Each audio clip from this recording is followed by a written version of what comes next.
വാതിലുകൾ അടഞ്ഞതോടെ നിലമ്പൂരിൽ PV അൻവറിന്റെ സ്ഥാനാർത്ഥി പ്രഖ്യാപനം. നാളെ പത്രിക നൽകും.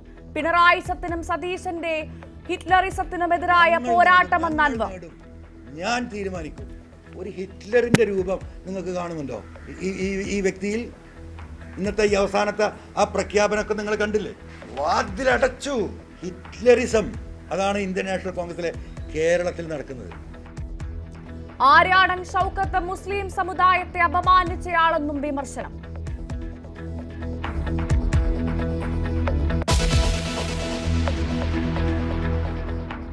അൻവറിനെ സഹകരിപ്പിക്കുന്നതിൽ കോൺഗ്രസിൽ അവ്യക്തത. വാതിലടച്ചുവെന്ന് ആവർത്തിച്ചു VD സതീശൻ.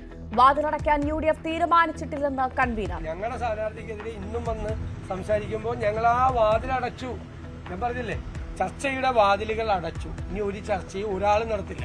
അല്ല, അത് അദ്ദേഹത്തിന്റെ അഭിപ്രായം പറഞ്ഞല്ലേ. ഞാൻ എന്റെ അഭിപ്രായം പറയുമ്പോൾ UDFന്റെ അന്തിമമായ അഭിപ്രായം പറയാനുള്ള സമയമായില്ല. ആ അഭിപ്രായം പറയാനുള്ള സമയമാകുമ്പോൾ ഞാൻ പറയും. അൻവറിനെ കാണാൻ രാഹുൽ മാങ്കൂട്ടത്തിൽ പോയത് നേതൃത്വത്തിന്റെ അറിവോടെയല്ലെന്ന് സതീശൻ. പാർട്ടിക്ക് ശാസിക്കാനും തിരുത്താനും അധികാരമുണ്ടെന്ന് രാഹുൽ.